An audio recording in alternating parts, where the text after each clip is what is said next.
අයිබෝන් හැමෝටම. ඉතින් මේ අපේ සිංහල අලුත් අවුරුද්ද. අපි මෝඩියස් වලදී අපේ අලුත් අවුරුද්ද සැමරුවේ මෙහෙම.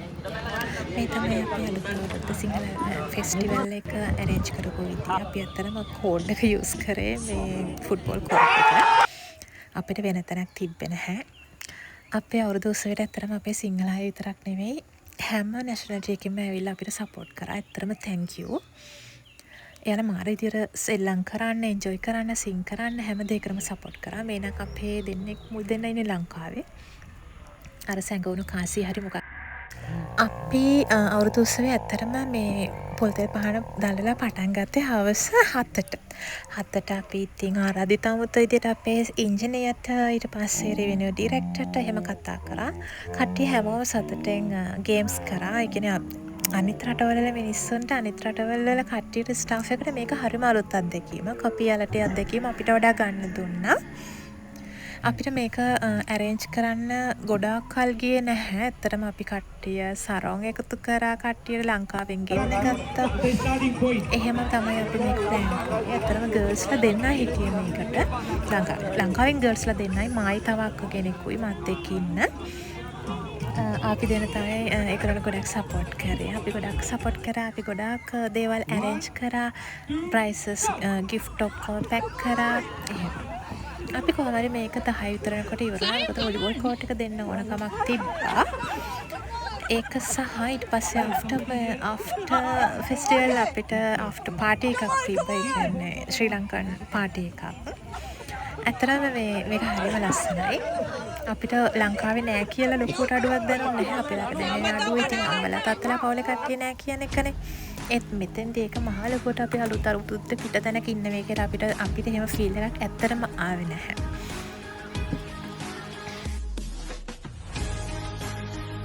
කනාමුට්ටිය වින්ද කොහොමද කනාමුට්ටිය වින්දලා ලංකාවේ කෙනෙක් නෙවෙයි ගිෆ්ට් එක ගත්තේ. ඒක ගත්තෙත් මොල්ඩීවියන් කෙනෙක්ද කොහෙද?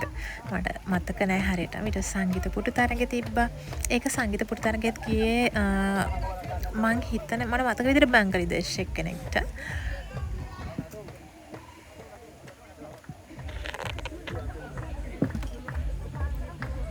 ඇත්තටම එක එක ඇක්ටිවිටිස් තියෙනවා. මොකද එක එක අයිලන්ඩ්ස් වල එක එක විදියට ඉන්නවා කට්ටිය. මොකද ලංකාවේ කට්ටිය ඉන්නවා. ඊට පස්සේ එක එක වෙන වෙන නැෂනලිටිස් වල කට්ටිය ඉන්නවා. ලංකාවේ ගොඩක් ඉන්නකොට සාමාන්‍යයෙන් අපි මේ වගේ දේවල් ඇරේන්ජ් කරනවා. සාමාන්‍යයෙන් ශ්‍රී ලංකන් පාටිස් තියෙනවා. ශ්‍රී ලංකන් අවුරුදු උත්සව තියෙනවා. ගොඩක් දේවල් තියෙනවා. මොකද HR එකකිනුත් ගොඩක් දේවල් අපි වෙනුවෙන් ඇරේන්ජ් කරනකොට අපිට අයිලන්ඩ් ලයිෆ් එක ඇත්තටම අයිලන්ඩ් ලයිෆ් එකක් විදියට කියවෙන්නේ නැහැ. අපිට ප්‍රශ්න නැහැ. අපි මාලේ සිටි එකෙන් කොච්චර දුර වුණත් අපි මාලේ සිටි එකෙන් දුර ඇටෝල් එකක ඉන්නේ. ඒතර ඇටෝල් එකකින් වුණත් අපිට මාලේ සිටි එක විතරම එන්න යන බැරි වුණාට කිසිම ප්‍රශ්නයක් නැහැ. මේ වගේ ඇක්ටිවිටිස් තියෙනකොට. ඉතින් මං කියන්නේ ඔයගොල්ලන්ට ජොබ් මොල්ඩියස් හරහා ඇප්ලයි කරන්න පුළුවන්. ඊට පස්සේ LinkedIn එකෙන් ඇප්ලයි කරන්න පුළුවන්. ඒක ගොඩක් පෝස්ට් දානවා මොල්ඩියස් වල තියෙන රිසෝර්ට්ස් වල වේකන්සීස්. ඔයාලා ඇප්ලයි කරන්න. මමත් මෙහෙම ඇප්ලයි කරලා තමයි ආවේ. මං හරියටම ඔයගොල්ලන්ට පෙන්නන්න ඊළඟ වීඩියෝ එකක් ගෙනහැලා මං ආවේ කොහොමද? මං කොහොමද ඇප්ලයි කරේ? හරියට Gmail එකක් දාන්නේ කොහොමද? මං ඒ දේවල් ඔයාලට ඊළඟ වීඩියෝ එකේ මගේ ඔෆිස් ටයිම් එකකදී මං ගෙන්නම්. කිසිම බයක් වෙන දෙයක් නෑ. ගෑනු ළමෙක් නම් ගෑනු ළමෙක් ඇවිල්ලා ඉන්නවන විදියට ඉන්නවා නම් කිසිම ප්‍රශ්නයක් නැහැ. අපිට අපේ දේවල් හරියට අපේ විදියට ඉන්නවා නම් ඇත්තටම ප්‍රශ්නයක් නැහැ. ඉතින් බලන්නකෝ අපේ කට්ටිය මේ ගෝණි වල බැහැගෙන දුවනවා. මට මතකත් නැහැ මොනවද තිබ්බ ගේම්ස් කියලා. ඒ කියන්නේ ඇත්තටම හරිම ෂෝ. මේක ඇවිල්ලා බැලුන් අල්ලන එක තියෙන්නේ. ඊට පස්සේ බිත්තර අල්ලන්න අපිට බිත්තර ටිකක් හොයාගන්න බැරි වුණා ඇත්තටම. මේකේ මමත් ඇත්තටම සෙල්ලම් කරා. මම හිතන්නේ පළවෙනියටම අවුට් වුණා. ඔය ඉන්නේ කට්ටිය තෑගි ගන්න කට්ටිය. ඇත්තටම හරිම හිනා මේ ටික සෙල්ලම් කරනකොට. අනේ දැන් අපි අවුරුදු උත්සවයේ අන්තිම විනාඩි කිහිපයක් අන්තිම විනාඩි කිහිපයක් අවසානට ඇවිල්ලා තින්නේ. අපි මෙච්චර වෙලා හරිම සහයෝගයෙන් හරිම කැමැත්තෙන් කරා. මේ අපේ ලංකාවේ ටීම් එක අහලින් පහලින් ඉන්න බංග්ලාදේශ කෙනෙක් මේ අපිට සපෝට් කරනවා.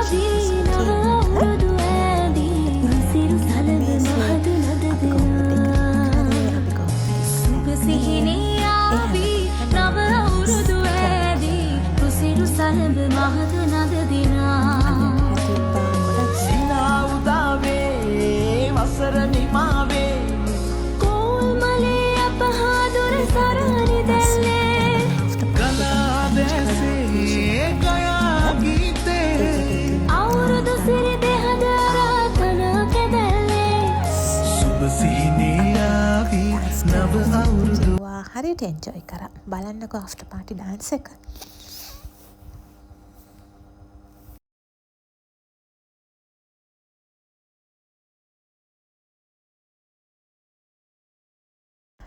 ඔන්න ඉතින් ඩාන්ස් කරන වෙලාව තමයි අපේ මේ.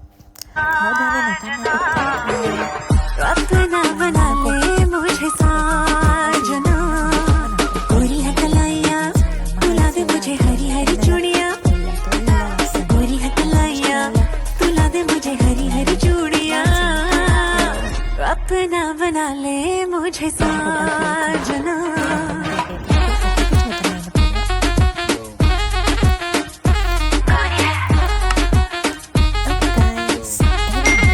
බලන්න ඩාන්ස් කරන්න. බයි. good night.